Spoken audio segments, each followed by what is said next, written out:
नमस्कार मित्रांनो, कसे आहात? आय होप मजेत असाल. करत आहे ब्लॉगची सुरुवात. त्याआधी तुम्हा सर्वांना सस्नेह प्रेमपूर्वक नमस्कार. तुम्हा सर्वांचं स्वागत आहे मीराताई ब्लॉगमध्ये. आपली मीराताई. मित्रांनो, काय नाश्ता केला, चहा घेतला, नाश्ता केला, झोपले. डुकले यायला लागला. मला कसं पोटात भर पडले की डुकले येतात. सकाळी बी खाल्लं की झोप लागते, म्हणून मी सकाळी इथे खाणं टाळते. एवढं सकाळी तर मला काही जातच नाहीये. मग थोडीशी पोळी भाजी खाल्ली, एक करंजी खाल्ली, खोबऱ्याच्या करंज्या केलेल्या, ओल्या नारळाच्या करंज्या केलेल्या करंज्या खाल्ल्या. आणि गादीवर बसल्यावर खाली काय मऊ गादी घेतलं पांघरून आणि झोप लागली. डोळे झोपले ते उठले 11 साडे11ला परत उठले. जास्त नाही झोपून राहत मी अशी.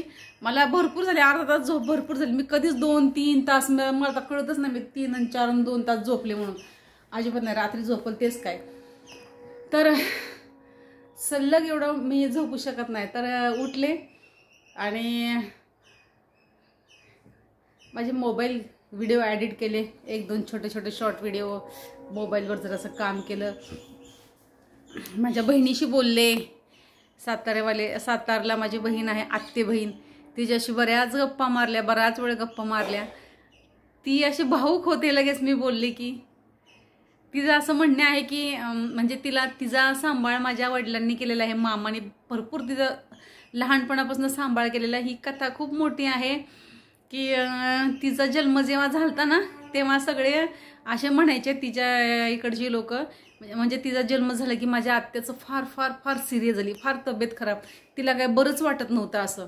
तर कुठल्या तरी एका, आणि खरी गोष्ट आहे मित्रांनो, कुठल्या तरी एका भक्ताने असं सांगितलं होतं की ही मुलगी तुझ्या मुळावर उठलेली आहे आणि त्या मुलीचा जन्म झाल्यापासूनच तू अशी, आता ती तुला खाल्ल्याशिवाय राहणार नाही, असं काय म्हणतात. मग ही जी विल्हेवाट लावा. तर ह्यांनी तिला फेकून देण्याचा निश्चय केला होता. म्हणजे तिच्या कोणी सासरच्या लोकांनी कोणी सांगता येत नाही, किंवा असं म्हणतात की तिला असं लपेटलेली. तर ते तेवढ्यात माझे वडील आले आणि माझे वडील म्हणले हा काय प्रकार आहे. नंतर तिने सांगितलं मग की असं तसं. तर माझे वडील जरा डेंजरच होते बरं का. फार एकदम निर्भीड माणूस होते माझे वडील. म्हणजे ना, वाघासारखे जगले. माझ्या वडिलाचा मुकाबला कोणीही करू शकलं नाही पूर्ण वर्ल्डमध्ये. माझे वडील एकदम टॉप नंबरवरचा माणूस होता.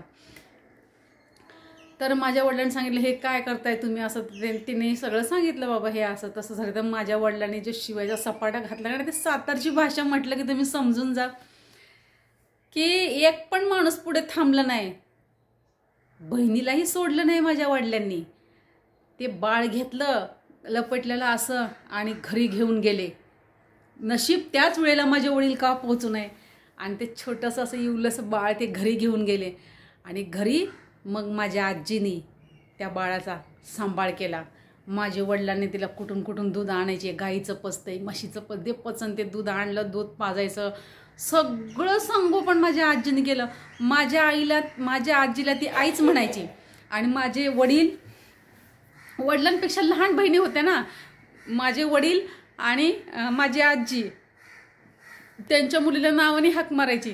तर ही पण तिच्या आईला नावानेच हाक मारायची. ही तिच्या आईला कधीच आई म्हणाली नाही. सगळे शाकू करायचे. ही शाकू आली होती, शाकू गेली. पण नंतर असं कालांतराने तिला घेऊन गेली बरं का माझी आत्या. तिचा काही गैरसमज दूर झाला, फार माफी मागितली, तिलाही पश्चाताप झाला, हे फार महत्त्वाचं आहे. पण तीही फार हळहळ व्यक्त करत असेल. तेव्हा माझं काही तेव्हा बोलणं झालेलं नाहीये. हिच्या बोलण्यामधनं असं थोड्या गोष्टी मला ऐकायला मिळतात. तर मोठी झाल्यानंतर मग तिला घेऊन गेले. कोण घेऊन गेले? माझे आत्या वगैरे तिला घेऊन गेले लग्नाशी झाल्याच्या नंतर. मग तिचं लग्न वगैरे लावून दिलं. चांगलं श्रीमंत माणूस बघून लग्न लावून दिलं. सगळं चांगलं झालं तिचं. 2 मुलं झाली. तिचा मुलगा आणि मी एकाच, म्हणजे विचार करा ती किती मोठी आहे. तिला मुलगा झाला. आधी मी झाले. माझा जन्म दिवाळीचा आणि तिला मुलगा झाला दसऱ्याचा. तिच्या मुलाचा जन्म दसऱ्याला. रेल्वे प्लॅटफॉर्म 4 नंबरला इकडे आणि त्या साईडला रेल्वेच्या तिकडे माझा जन्म झाला असं म्हणतात. तिच्या मुलाच्यात आणि माझ्यात फक्त 15 दिवसाचा फरक आहे. तर तिला ती म्हणते मला कळतच नाही, तिला काहीच वाटत नव्हतं आई वडील काय म्हणजे, तिला सगळं मामाच म्हणजे माझ्या वडीलच. छान माझ्या वडिलांनी जीव लावायचा, चालता यायला लगे खांद्यावर, इकडे जिकडे जाईल तिकडे वडील न्यायचे, मग माझी आजी, तिला असं वाटायचं तेच तिचे आई वडील. नंतर फार तिला कळायला लागल्याच्या नंतर इकडे आली ती, आणि ते पण आणलं असं काय भांडण वगैरे करून, छोटे माझं काय खरं आहे. नंतर मग बोलत पण नव्हते, मग असंच आई वडील वगैरे. मग त्यांनाही काहीतरी वाटत असेल, काय म्हणतात ना, जनाची नाही तरी मनाची तरी लाज बाळगा असं म्हणतात ना, अशातला प्रकार. मग तिनेच आज मला कॉल केलेला, आणि ती फार हळवी आहे, आणि ती इतकी बैठकीची आहे, पण इतकी दास्य भक्तीमध्ये ना तिची खरंच ती कमाल आहे. ती कोणालाही दुखवत नाही, कोणालाही. आता समजा आपण कुठे गेलो ना, तिच्या परिवारासोबत जरी ती कुठे गेली, आता जवळ एखादं पांडुरंगाचं दर्शन केलं, आणि ते पांडुरंगाच्या दर्शनाचे तर गोपाळपुरामध्ये चुलत भाऊ नातेवाईक जरी असले, तिची इच्छा ती म्हणाली ना, आता आपण दर्शन केलं, आता आपण इकडे जाऊया यांच्याकडे.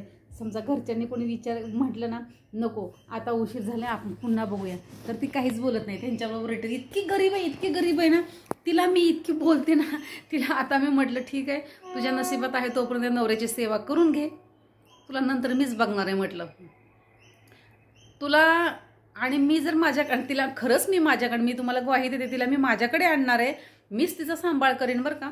पण आता सध्या राहून द्या, दोघांची जोडी आहे सुखरूप, दोघंही राहून द्या व्यवस्थित, जेवढे जगतील तेवढे जगू द्या, काय सांगता येत नाही. पण ती फार म्हणजे तिला बोलायचं म्हटलं की डोळ्यातनं धारा लागतात. तुम्हीही कधी बघितलं, कधी बाय चान्स मी तिकडे गेली ना, नक्कीच तुम्हाला दाखवेन.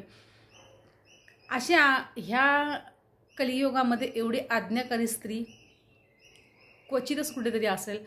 फार म्हणजे फार मला माझं असं हृदय हळवळतं असं तिचा फोन आला की. आता तिला फोन केला मी, तर तो फोन आहे ना म्हणजे स्विच ऑफ झाला. नंतर फोन समजलं की हिला चार्जिंग नसेल. ती म्हणे अगं माझ्या फोनमध्ये बॅलन्स नाही गं, तू तिकडून कर, मला काहीच कळणार नाही. म्हटलं ठीक आहे. मी एकदा कट झाला की परत फोन केला, तर तिने तो फोन स्विच ऑफ झाल्यानंतर आपण जरी सहज तिला कॉल केला ना, आले ते आले ठेव असे करते, ठेवून देते. मग ते काय नको बोलू का म्हणते, मग ती म्हणते काय बोलू, त्यांच्यापुढं काय सुचत नाही. एवढी ती आज्ञाकारी आहे. असं तिचे मिस्टर फार थकलेत, ते पण चालतात फिरतात बरं का, हळूहळू सावकाश, तब्येत ठीक नसते. ते आंघोळीला उठले की, आंघोळीला चालले की त्यांना तिथे टॉवेल ठेवायचा, पाणी नेऊन द्यायचं. आता मला माहीत नाही त्यांचं घर वॉशरूम वगैरे आहे की नाही, असं म्हणजे शॉवर वगैरे असेल तर ठीक आहे. अशा प्रकारे ती सगळी सेवा करते नवऱ्याची. आणि मग चहात बशीत परत चहा द्यायचा समोर आलं की, मग आणि त्यांना कसं इकडे मुंबईला राहिल्यामुळे एकदम त्यांना सगळं जिथल्या तिथं लागतं. बेडरूम हवा, गादी हवी, बसायला चेअर पाहिजे. फार त्यांची वेगळी सिस्टम आहे. ते असं काय ग्रामीण आणि जसं जाऊन दे चला असू दे काय होत नाही असं त्यांना चालत नाही.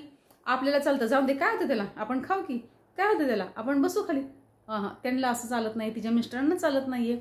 सो आम्ही कोल्हापूरला गेलो की एकदा दोनदा कधीतरी एक दिवस राहण्याचा प्रसंग येतो. त्यातनं किती बोलणार, किती सांगणार, त्यातनं पण आपल्याला वेळ भेटायला पाहिजे, एकांत हवा, ह्या सगळ्या गोष्टी कळायला. अशी माझी आत्ते बहीण आहे, फार गोड आहे, फार गोड आहे आणि फार आज्ञाकारी आहे.